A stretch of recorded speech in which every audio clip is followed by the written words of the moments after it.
구독, 알림 설정까지 부탁드립니다. 오늘도 우리 사는 이야기 찾아주셔서 감사합니다. 사연자분이 보내주신 이야기 시작해볼게요.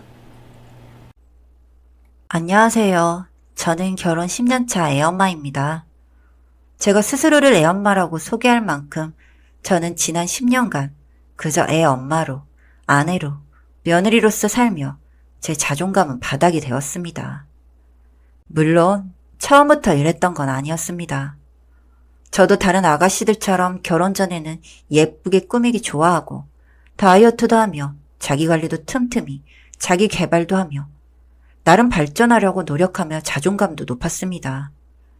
물론 일적으로도 아주 만족스러웠고요. 저는 번역 일을 하는데 주로 해외 서적을 번역하는 일을 많이 했습니다. 그 덕에 책을 많이 읽는 것은 물론 다양한 지식도 얻을 수 있었죠. 그렇게 지내오다 30살에 문득 혼자서 여행을 다녀오고 싶었습니다. 혼자서 30살이 되도록 여행을 가본 적이 한 번도 없었지만 바로 티켓팅을 하고 유럽으로 떠날 준비를 했습니다. 그렇게 급하게 준비한 여행이었지만 너무 재미있었습니다. 여기저기 보고 먹고 마시고 중간중간 번역 일도 하며 보름 정도 지나 파리에 머물 때였습니다. 에펠탑의 야경을 보며 잔와인을 마시며 분위기를 한껏 즐기리라는 제 예상과는 다르게 에펠탑 근처는 너무 더러웠고 사람이 너무 많아 시끄러웠으며 상인에게 속아 산 와인은 그저 싸구려였습니다. 그래도 인증샷을 위해 혼자 셀카를 찍고 있던 저에게 한 남자가 말을 걸어왔습니다. 한국 분이세요? 혼자 오셨어요? 네. 혼자 찍으면 사진이 이쁘게 안 나와요. 제가 찍어드릴게요. 아, 네. 고맙습니다. 혹시나 폰을 들고 도망가지 않을까 불안했지만 낯선 타국에서 만난 한국인의 호의를 믿어보기로 하고 폰을 건네어 사진을 찍었습니다. 찍어주셔서 고맙습니다. 아니에요. 생각보다 여기 볼려죠? 네, 그러네요. 좀 실망이에요. 여기보다 조용하고 야경도 더 좋은 곳을 아는데 저도 지금 그리 갈 건데 같이 가실래요? 그리 멀지 않아요. 아, 위치를 알려주시면 다음에 가볼게요. 아무래도 낯선 남자를 따라가기엔 좀 불안해서 약도를 받고 이튿날 저녁에 가보았습니다. 정말 한적하고 야경도 너무 예쁜 식당이었습니다. 한참 와인을 마시고 일어나려는데 그 남자가 가게로 들어왔습니다. 여기 잘 찾아오셨네요. 아, 네, 여기 정말 괜찮네요. 사장이 아주 기분 좋겠네요. 마음에 드는 곳을 소개해드렸으니 와인 한 잔 사주시겠어요? 물론이죠. 그렇게 둘이 앉아 몇 시간을 웃고 떠들고 이야기한지 모르겠습니다. 주변의 소리도 이쁜 야경도 제겐 더 이상 들리지 않고 보이지 않았습니다. 그저 그 사람의 목소리와 그 사람의 미소만 보였습니다. 그렇게 저는 그 사람에게 빠져들었고 그는 그 식당의 사장이고 처음엔 유학으로 와서 학비를 벌기 위해 주방 보조부터 시작하다 운 좋게 사장이 그에게 인수하겠냐고 권유를 해 가게를 시작한 지 10년이 되었다는 이야기부터 그가 요즘 즐겨 짓는다는 재즈까지 많은 이야기를 했습니다. 그리고 파리를 떠나야 하는 날이 다가왔지만 저는 떠나지 않고 더 머물기로 했습니다. 그렇게 6개월을 파리에 머물며 새벽에는 번역 일을 해서 원고를 보내고 낮에는 그의 식당에 가 일하는 모습을 구경하고 저녁에는 함께 식당에서 데이트를 했습니다. 그러다 한국에서 언니의 결혼식이 있어 더 이상 미룰 수 없어 귀국을 해야만 했습니다. 그에게 말하자 그가 의외의 제안을 했습니다. 혹시 내가 당신을 따라서 한국을 간다면 같이 밥을 먹어줄 수 있나요? 저는 흔쾌히 그렇다고 대답했고 한 달 뒤 정말 그가 한국으로 왔습니다. 한국으로 와서 새로운 가게를 오픈하고 자연스레 오픈일을 도와주고 그러다 보니 어느새 우리는 결혼을 한 신혼부부가 되어 있었고 그렇게 또 지내다 보니 어느 날 아기가 생기고 10년이 훌쩍 지났습니다. 10년 사이 남편도 저도 삶에 많이 지쳐가고 있었습니다. 저는 더 이상 날씬하지도 반짝반짝하지도 않고 남편은 더 이상 저를 바라보며 웃어주지 않았으며 우리는 그저 아이를 향해서만 미소를 지을 뿐이었습니다. 그렇다고 해서 서로에게 날카롭거나 싸우지도 않았습니다. 이미 우린 그냥 룸메이트 혹은 남매 그 어디쯤이었습니다. 그러다 남편에게 사랑받지 못하는 날들이 늘어가자 둘이 술잔을 기울이다 제가 터졌습니다. 당신 날 사랑해? 당연하지. 지금 좀 힘들긴 하지만 난 사랑해. 그런데 왜 나를 안지 않아? 내가 여자로서 매력이 없어? 사실 나 좀 문제가 있어. 무슨 문제? 그게 말하기가 좀 힘든데 거기가 잘 서지 않아. 뭐? 언제부터? 몇 년 된 것 같아. 그래서 그동안 저희가 남매처럼 지낸 거였다니. 남편에게는 미안하지만 안심이었습니다. 그동안 제가 여자로 보이지 않아서가 아니라 기능적인 문제가 있었다니 나쁜 아내라고 욕해도 제 마음은 그랬습니다. 남편과 긴 대화 끝에 병원을 다니기로 했습니다. 여기저기 수소문 끝에 잘 안 나는 병원으로 예약을 했습니다. 남편은 다녀오더니 표정이 좋지 않았습니다. 치료가 좀 오래 걸릴 거라고 이야기를 했다고. 저희 부부는 그래도 해보자며 치료도 받고 운동도 하며 기다렸습니다. 차도가 없지만 그래도 할 수 있는 게 없었습니다. 그러다 어느 날 아이가 이상한 말을 하는 겁니다. 아빠 뽀뽀라는 것입니다. 처음에는 아이가 아빠한테 뽀뽀를 받았다는 건가 해달라는 건가 그렇게 생각하고 말았는데 뭔가 이상한 것 같은 촉이 오길래 남편이 잘 때 몰래 핸드폰을 뒤져봤습니다. 특별한 건 없었습니다. 하지만 어딘가 찝찝했습니다. 그러다 아이가 어린이집을 가고 남편 가게에 들러서 밥이라도 같이 먹을까 들린 가게는 어쩐 일인지 문이 잠겨 있었습니다. 이상하다 생각했지만 장 보러 갔나 싶어서 보안을 해지하고 가게로 들어갔습니다. 가게를 대충 정리하고 안을 둘러보던 중 금고에 모르는 전화기가 있는 겁니다. 어쩐지 싸해서 전화기를 켰을 때 아이가 늘 말하던 아빠 뽀뽀의 정체를 알았습니다. 배경 화면에 있는 남편은 웬 중년의 남자 품에 안겨 뽀뽀를 하고 있었습니다. 손이 덜덜 떨리고 다리가 후들거렸습니다. 전화기 통 내용을 보니 비뇨기과 원장과의 대화뿐이었습니다. 내용은 너무 더러웠습니다. 보고 싶다, 안고 싶다, 사랑한다, 길들여달라. 제 눈으로 보고도 믿을 수가 없었습니다. 아니 어쩌면 믿기가 싫었습니다. 뭔가 잘못된 것이라고 생각하며 문자를 보니 카드 내역에는 모텔, 호텔, 죄다 숙박업소뿐이었습니다.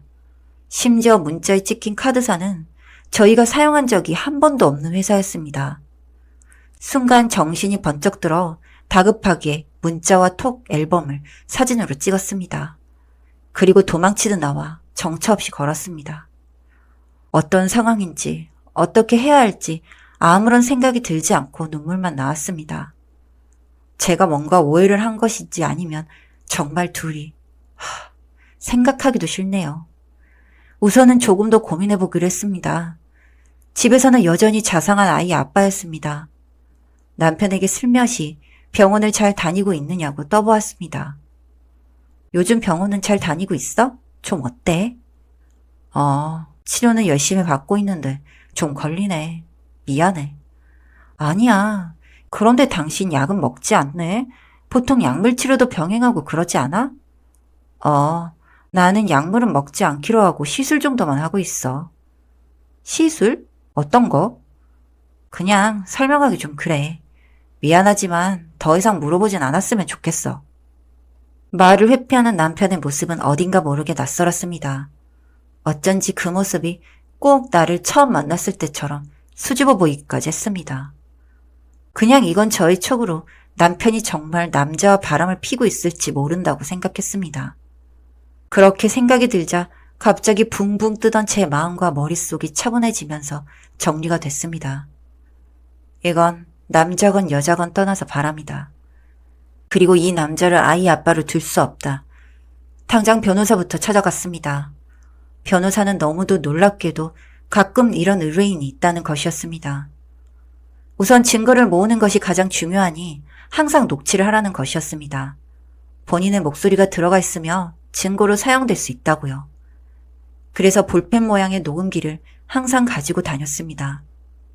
그러다 어느 날 아이는 친정에 맡기고 부부 동반 모임을 참석했습니다. 거기에서 남편은 술을 좀 많이 먹었는데 일부러 남편만 먼저 집으로 보냈습니다. 꼴도 보기 싫은데 술까지 취하니 더 보기가 싫더군요. 한참 다른 부부들과 같이 먹고 이야기하다 새벽 3시쯤 되어서야 집으로 향했습니다. 이상하게 술이 취하지 않더군요. 그래서 그리 멀지도 않으니 걸어가기로 했습니다. 동네의 유흥가를 지나고 있을 때 익숙한 남자가 부축을 받아 나오는 것이었습니다. 순간적으로 폰을 꺼내 촬영을 했습니다. 촬영을 하고 보니 모텔이었습니다. 남들이 보면 회사 동료가 술에 취해 모텔에 쉬었다가 데리고 나오나 보다 했을지 몰라도 제 눈엔 더러운 불륜의 현장이었습니다. 다시 변호사에게 찾아가 사진을 보여주니 이걸로는 확실히 하기가 어렵다는 것이었습니다. 심지어 동성간이기 때문에 더 어렵다더군요. 그래서 굳게 마음을 먹고 심부름센터까지 고용을 해 현장을 잡으려고 했습니다. 하지만 어쩐 일인지 좀처럼 걸리지 않아 실패하였습니다. 더 기다리면 현장을 잡을 수 있지만 시간이 길수록 그 현장을 제 눈으로 목격할 자신이 없거니와 심부름센터에 만만치 않은 비용도 좀 부담이 되었거든요. 그러다 하루는 남편이 같이 술을 한잔 하자는 것입니다. 가게를 마치고 집에 들어오자 마주 앉아 술을 마셨습니다. 한 잔 두 잔이 들어가자 뭐 마려운 개마냥 안절부절 못하는 남편이 이상했습니다.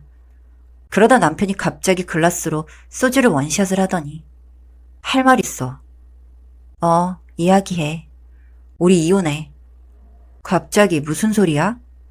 그냥 우리 이혼해. 아이는 내가 키울게. 무슨 말 같지도 않은 소리야. 그냥 이렇게 사는 거 힘들어. 이혼해. 참나. 제가 말해도 모자랄 판에 본인이 먼저 이혼하자니.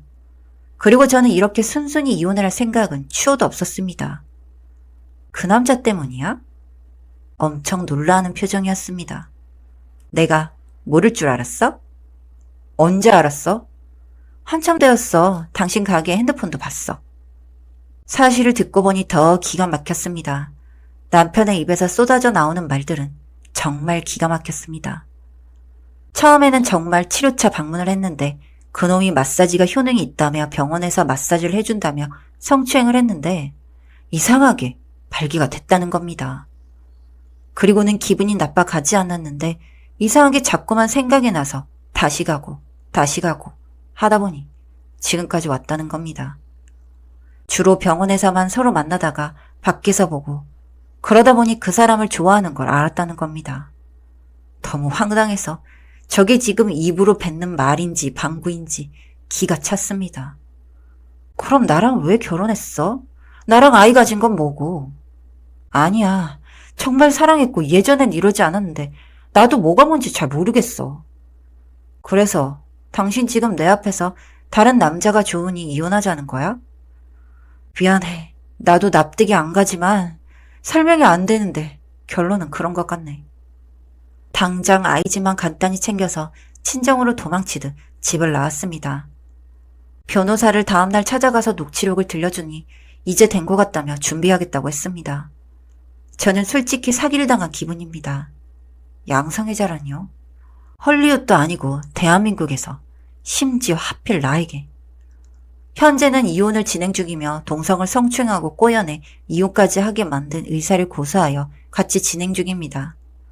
이제 다른 의미로는 남자를 믿을 수 없게 되었네요. 혹시나 우리 아이가 이 사실을 알까 두렵습니다.